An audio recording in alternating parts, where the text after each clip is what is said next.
दोस्तों, स्वागत है ट्रेडिंग रोड मैप डे 5 के सेशन में। पिछले सेशन में हमने कैंडलस्टिक पैटर्न्स के राज खोले थे, राइट? तो आज सीधे चलते हैं मार्केट के सबसे क्रूशियल डिसीजन जोन्स को मास्टर करने की तरफ। आज के इस विश्लेषण का ब्लूप्रिंट बिल्कुल क्लियर है। मार्केट डिसीजन जोन्स, सपोर्ट और रेजिस्टेंस के बेसिक्स, इनके पीछे की साइकोलॉजी, ट्रू ब्रेकआउट्स की पहचान और एंड में pro strategies versus beginner mistakes. फटाफट शुरू करते हैं। तो सबसे पहले बात करते हैं मार्केट डिसीजन जोन्स की। आखिर होता क्या है जब मार्केट अचानक एक इनविजिबल दीवार से टकराता हुआ महसूस होता है? ये सवाल हर ट्रेडर के दिमाग में आता है ना, कि आखिर प्राइसेस बार बार एक ही स्पेसिफिक एरिया से पलट क्यों जाते हैं? एक ऐसी कौन सी ताकत है जो पूरे मोमेंटम को अचानक घुमा देती है? एक बढ़ता हुआ ट्रेंड अचानक रुक जाता है और गिरता हुआ ट्रेंड अचानक संभल जाता है। अब सबसे दिलचस्प बात सुनिए, ये रिवर्सल्स कोई रैंडम एक्सीडेंट या इत्तेफाक बिल्कुल नहीं है। इनके पीछे एक ठोस लॉजिक और वेल स्ट्रक्चर्ड डिसीजन जोन्स काम करते हैं। मार्केट कोई जुआ नहीं है दोस्तों। इन डिसीजन जोन्स को पहचानना ही प्रोफेशनल ट्रेडिंग की पहली और सबसे अहम सीढ़ी होती है। आइए अब इस लॉजिक को और डेप्थ में समझते हैं हमारे अगले सेक्शन में, जहां हम सपोर्ट और रेजिस्टेंस को एकदम सिंपल फिजिकल मेटाफर्स के जरिए डिकोड करेंगे। इसे ऐसे देखिए, ये मार्केट का सबसे बड़ा कॉन्ट्रास्ट है।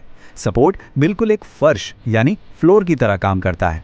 जैसे ही प्राइस गिरती है, इस फ्लोर पर आते ही डिमांड बढ़ जाती है, नए बायर्स मार्केट में आते हैं और प्राइस वापस ऊपर उछल जाती है। और रेजिस्टेंस वो एक छत यानी सीलिंग की तरह है। वहाँ सप्लाई बढ़ जाती है, सेलर्स एक्टिव हो जाते हैं और बढ़ती हुई प्राइस इस छत से टकराकर वापस नीचे गिरने लगती है।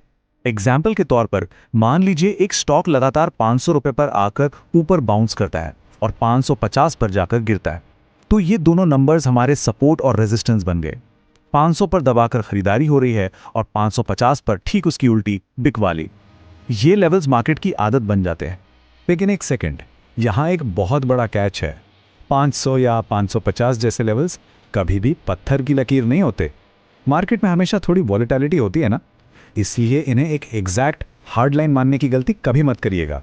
ये दरअसल फ्लेक्सिबल जोन्स होते हैं, एक पूरा एरिया जहां प्राइस थोड़ा बहुत ऊपर नीचे फ्लक्चुएट कर सकती है। चलिए अब आते हैं तीसरे सेक्शन पर। कोर कॉन्सेप्ट तो हमने समझ लिए, लेकिन इनके बनने के पीछे की जो साइकोलॉजी है उसको समझे बिना गेम अधूरा है। मार्केट को आखिर कौन चलाता है? Human behaviour, right? जिन ट्रेडर्स ने पहले किसी स्पेसिफिक लेवल पर खरीदारी या बिकवाली की थी, उनके दिमाग में वो प्राइस छप जाता है। तो जब प्राइस वापस उस एरिया में आती है, वो अपनी पुरानी स्ट्रैटेजी रिपीट करते हैं। जो पहले चूक गए उन्हें रिग्रेट होता है और वो एंटर करना चाहते हैं, और जो घाटे में थे वो ब्रेक इवन पर निकलना चाहते हैं। ये पूरी एक कलेक्टिव मेमोरी बन जाती है और मार्केट इसी पर रिएक्ट करता है। लेकिन देखिए, फर्श हो या छत, कभी ना कभी तो टूटेगी ही ना। और वहीं से शुरू होता है हमारा चौथा सेक्शन, ट्रू ब्रेकआउट्स को पहचानना। जब ये लेवल्स टूटते हैं तो मार्केट में एक नया और बेहद पावरफुल डायनामिक शुरू होता है। जब स्ट्रॉन्ग बाइंग प्रेशर और हैवी वॉल्यूम प्राइस को रेजिस्टेंस यानी उस छत के ऊपर तोड़कर क्लोज करा दे, तो उसे हम कहते हैं बुलिश ब्रेकआउट। यहां बायर्स ने पूरी तरह कंट्रोल ले लिया है। और ठीक इसके उलट, जब स्ट्रॉन्ग सेलिंग आए और प्राइस सपोर्ट यानी फर्श के नीचे जाकर क्लोज हो, तो वो होता है बेरिश ब्रेकडाउन। ये पुराने लेवल्स टूटने और एक नए ट्रेंड के शुरू होने का क्लियर इशारा है। पर सावधान, यहाँ एक बहुत बड़ा ट्रैप है। हर ब्रेकआउट सच्चा नहीं होता। नए ट्रेडर्स अक्सर फॉल्स ब्रेकआउट्स के जाल में फंस जाते हैं।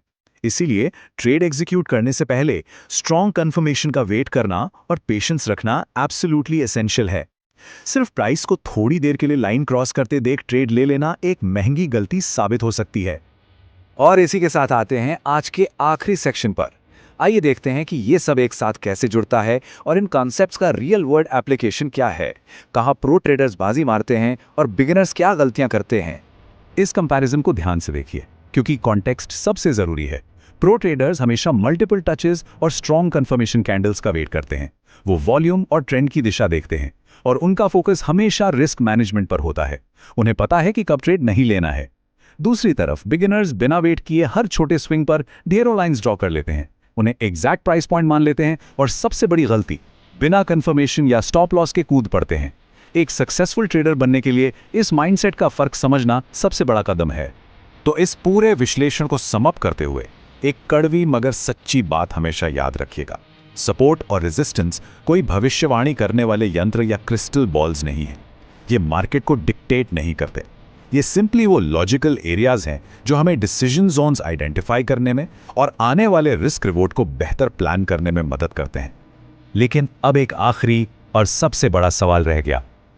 इन डिसीजन जोन्स के बीच मार्केट का ओवरऑल ट्रेंड, चाहे वो अप ट्रेंड हो, डाउन ट्रेंड हो या साइडवेज, उसे आखिर पहचाना कैसे जाए? ये मिस्ट्री और मार्केट की अगली बड़ी थ्योरी हम ट्रेडिंग रोड मैप के डे 6 में अनपैक करेंगे। तो एक बेहतर ट्रेडर बनने के सफर में उस अगले कदम के लिए बिल्कुल तैयार रहिएगा।